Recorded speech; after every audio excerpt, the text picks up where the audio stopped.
Mari bercerai. Motol balu, kali balu, pacal balu, dedi balu. Sedari tadi orang-orang sibuk mendengarkan celotehan anak berusia 4 tahun itu. Mereka tengah berkumpul di ruang tengah, sedangkan Repin dia menaiki motor aki baru miliknya mengitari sofa. Putramu sangat cerdas, Gil. Sayang jika tidak dimasukkan sekolah sejak dini, ujar Alfred yang langsung mengatakan keinginannya. Tidak, Repin masih berumur 4 tahun. Dia masih menikmati masa bermain. Aku akan menyekolahkannya saat dia sudah berumur 5 tahun, Dad. Tolak Gilbert. Apa kau tak lihat kecerdasan putramu? Bagaimanapun Repin akan menjadi penerusmu. Dia harus belajar sejak usia dini. Dia harus lebih pintar darimu, seru Alfred. Hana hanya bisa menggelengkan kepalanya. Didikan suaminya sangatlah keras pada anak pertama. Sejak masih berusia 3 tahun, Gilbert dimasukkan ke asrama oleh suaminya. Sedangkan Danjal berbeda, dia sekolah biasa dari mulai usia 5 tahun. Masukkan dia ke asrama, dia akan mendapatkan banyak pelajaran di sana, tita Alfred. Tidak, Dad, aku tidak mau Repin berada di sana. Dia masih membutuhkan kasih sayang dan didikan orang tuanya. Jika nanti saatnya tiba, aku akan memasukkannya ke asrama khusus penerus itu. Aku tidak ingin putraku kehilangan momen bersama keluarganya. Tolak Gilbert.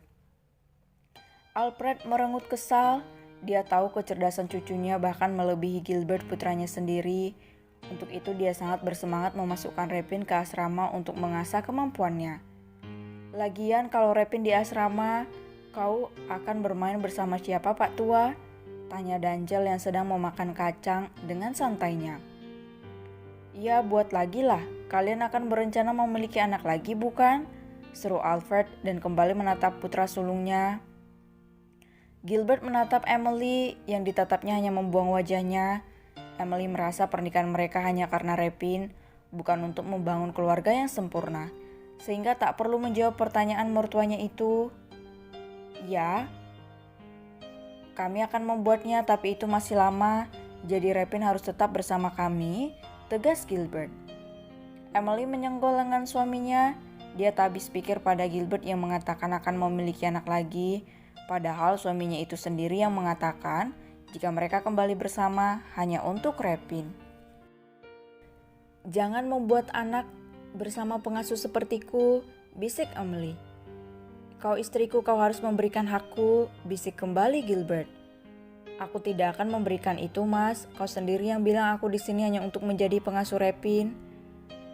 Saat Gilbert akan membalas, secara mengejutkan Emily bangkit dari duduknya dan menatap kedua orang tua itu. Dad, Mom, Emily lelah, masuk ke kamar dulu ya. Permisi, pamit Emily. Ya istirahatlah, tubuhmu pasti belum terlalu sehat, sahut Hana. Emily mengangguk dan tersenyum. Dia kembali ke kamarnya meninggalkan Gilbert yang menatapnya kesal. Repin sayang, sudah malam nak, tidur ge. Bunda udah masuk kamar tuh. Ajak Hana menghampiri cucunya itu. Bentar lagi Oma, bentar lagi, ujar Repin sambil menghentikan motornya. Hana pun memberi waktu cucunya itu sebentar lagi untuk bermain. Dia memutuskan untuk kembali berkumpul bersama yang lain. Dad, Mom, aku pergi susul istriku dulu, seru Gilbert dan berlari menuju tangga. Alfred dan Hana menatap putra sulungnya itu dengan heran. Sementara Danjal dia hanya senyum-senyum sendiri menatap kepergian sang kakak. Repin, bagaimana jika kau tidur dengan Uncle? Usul Danjal menatap keponakan nakalnya itu. Tidur sama Om, tanya Repin menghentikan motornya di dekat Danjal. Hais, jangan panggil Om, aku terdengar seperti pria berperut gendut, lebih baik kamu manggilku Uncle. Atau Abang juga boleh. Jangan Om, itu tak cocok denganku, ujar Danjal dengan kesal. Repin menatap perut Danjal dengan seksama. Dia turun dari motornya dan memegang perut Danjal yang terdapat beberapa kotak. Sebab Danjal sama seperti Gilbert yang suka membentuk otot. Iya, pelut dan bulat, Tapi Om kan adiknya Dedi sih.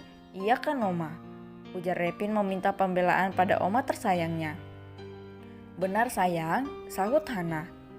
Iya, tapi jangan memanggilku Om, panggil saja Uncle atau Abang, ujar Dancel. Uncle, jelek kali. Kalau Abang, emangnya Citu anaknya Bu Nalep. Indah kan? Ujar Repi dengan cerdasnya. Repin tak menghiraukan kekesalan Dancel, dia kembali menaiki motornya, menekan gas dan melajukan motornya sedikit demi sedikit. Dancel yang kesal pun mendorong motor ponakannya itu dengan kaki jenjangnya, sehingga Repin hampir saja terjengkang ke belakang akibat ulah omnya itu. Ah, kalau Lep jatuh gimana ha? Hilang otaknya dasar, teriak Repin yang mengejar omnya yang sudah berlari menjauh. Dancel tertawa puas, dia berlari menghindari pukulan ponakan lucunya itu. Hana dan Albert hanya bisa menggelengkan kepalanya, hingga mereka memejamkan mata saat Dancel terpeleset di dekat tangga. Duk, Repin tak siap menghentikan langkahnya, dia pun terjatuh dengan bokongnya yang mendarat tepat di wajah Dancel. Repin, panik Hana. Hana berlari mendekati mereka. Repin kebingungan saat tidak melihat kepala Dancel. Turun woi, seru Dancel. Repin melihat ke belakang, dia melihat wajah Dancel yang memerah. Seketika tawanya lepas, dia pun beranjak dan menatap Dancel yang sepertinya sedang mengumpulkan tenaga untuk bangun.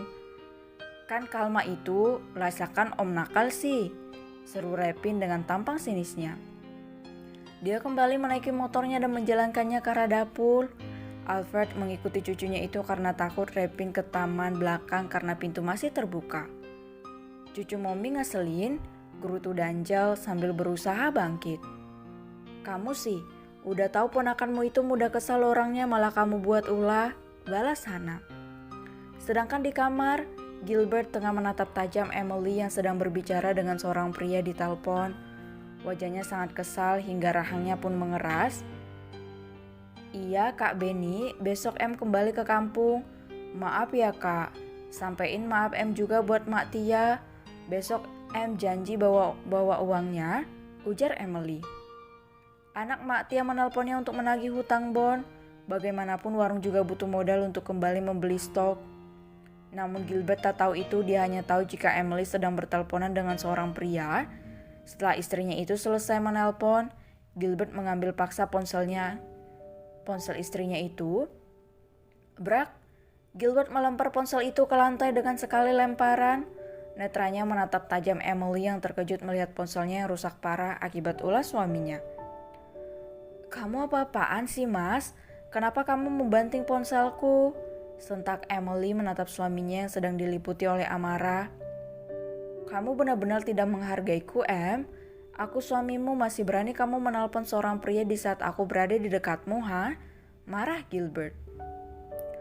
Emily menahan napasnya, dia menunduk dan kembali mendongak menatap suaminya. Memangnya kenapa kalau aku menelpon seorang pria? Aku hanya ibu pengasuh, Repin di sini, bukan sebagai istrimu. Jadi aku bebas dong melakukan apapun, ujar Emily berusaha tetap tenang, walau hatinya sangat was-was melihat wajah suaminya yang terlihat merah padam. Emily lelah dengan ketidakpekaan suaminya. Dia sengaja membuat Gilbert marah agar pria itu sadar jika dia masih membutuhkan Emily di sisinya. Gilbert menarik tangan Emily dengan kasar. Dia menatap wajah istrinya yang terlihat ketakutan.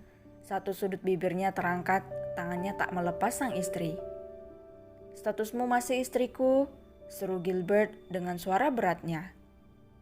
Emily memejamkan matanya. Tak lama dia membukanya kembali dan menatap tepat di mata sang suami. Kalau begitu, mari bercerai.